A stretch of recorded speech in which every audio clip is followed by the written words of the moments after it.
Guys, I'm kind of sad but glad at the same time because after this episode, we have one more episode left of Days. Overall for the entire first season of Days. But even though I do say that, I do have an announcement to make after this review. So the worst thing happened in this episode, but it was redeemed by the end of the episode, where KO scored another goal on Seiseki. As we know, Seiseki is down by one member, so they're one man down, and the fact that, fatigue is catching up to them. They're getting tired because, they don't have their full powerhouse with them. They're missing members, and it's putting pressure on the people that's on the field. Remember, they've been playing for the two halves of the game. They've been playing for the whole 90 minutes and they have not changed members. So right now they are very tired. And then the fact that KO scored a goal because you see he was supposed to stop Kai or Maru. I forgot what I believe it was Kai. He was supposed to stop Kai from trying to make a drive to the goal and getting the point and everything.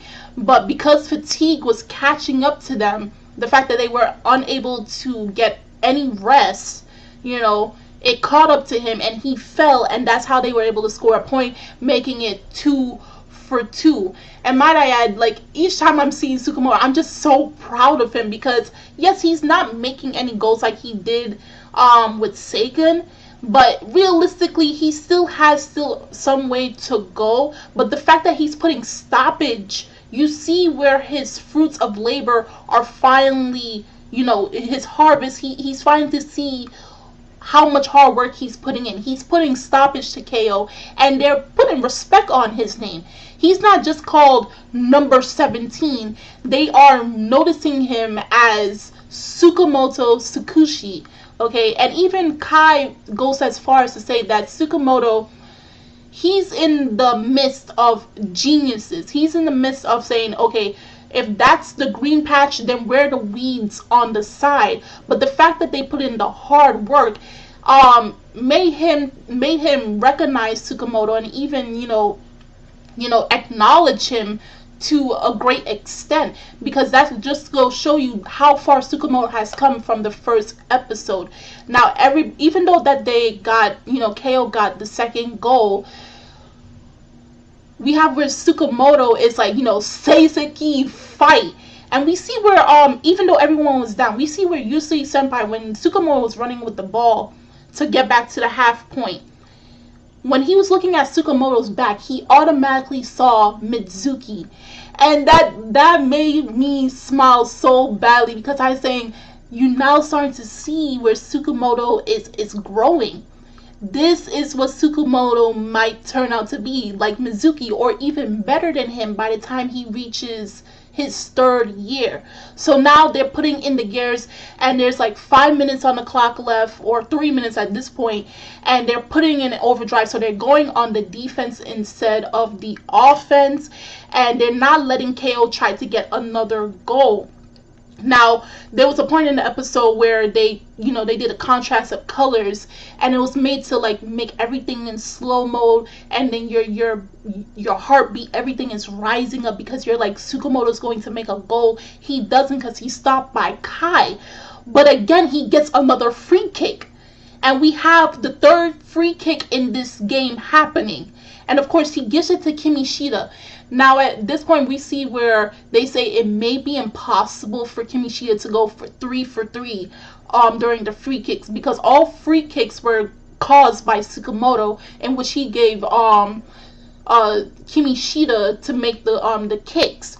So now that they got the free kick, KO is now on, they're on high alert, saying that, okay, we have where number 17 Tsukumoto is danger. Then we have Yusui Senpai, who's always stopping, always like predicting where we're going to come from. And then we have the other members of Seiseki, and then their goalie, who is just a really good goalie at that too.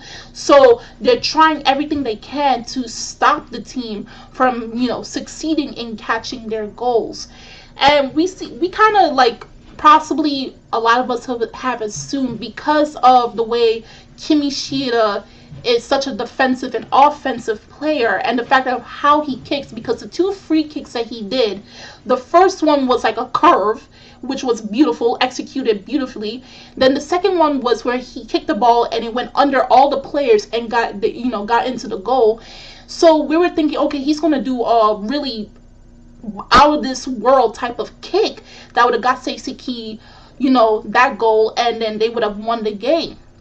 But we have, before that happened, where Oshiba kind of gives in his own way encouragement to Kimishita to get that point for Seiseki, so they're no longer tied and have to go into overtime, because at this point Seiseki does not have enough strength or the reserves to be able to go for the extra 3 minutes if they are still tied.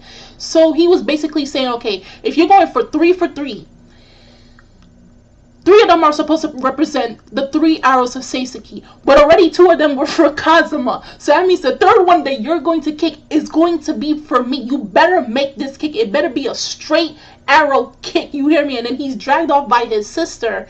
But in his way, he was like, the 3 arrows, the people who, bring in these points, bring in the goals for Seiseki, you're the person who has to represent all of them for Seiseki. You're the person that everyone is relying on for this kick.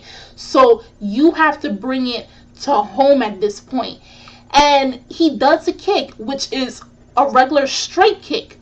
And, I was just like Kurisu, who says, like, this is so beautiful, I can cry. It was like such slow moment, and the goalie was unable to reach the ball in time, and they get another goal. And guess what? There was only 3 seconds left on the clock when they got the free kick. There was only 3 seconds. So when that happens in sports anime, usually sometimes they tend to drag it out for the monologues and then the inner thoughts and everything. But now that there's 3 seconds on the clock, there is no way for KO to redeem themselves at this point. Not unless some type of magical being came shot down onto the field and said, okay, KO won.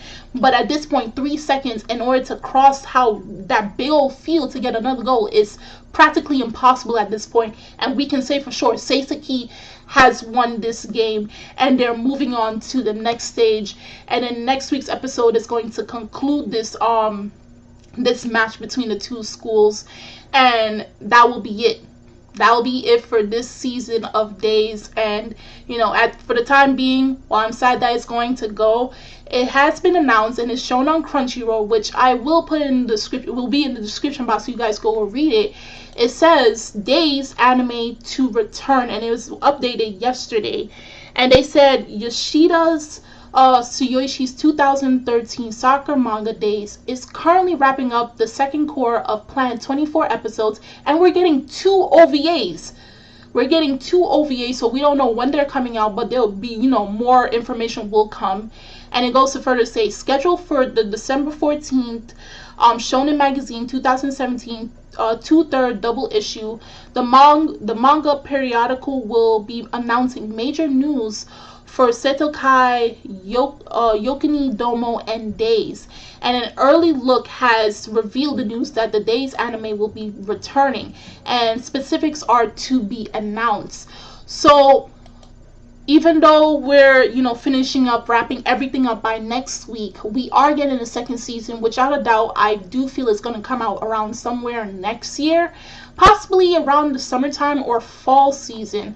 I'm not too sure, but like I said, they're going to update us for further news updates later on going into next year. So, enjoy the moment, savor next week's last episode, because before you know it, a second season will be coming. So if you guys saw this week's of Days, episode 23, do drop a comment down below. If you want to check out the link that's on Crunchyroll, you can check it out in the description box as well as the other links. And I'm Kimichan of Anime Legends Podcast, and I will see you guys later. Bye!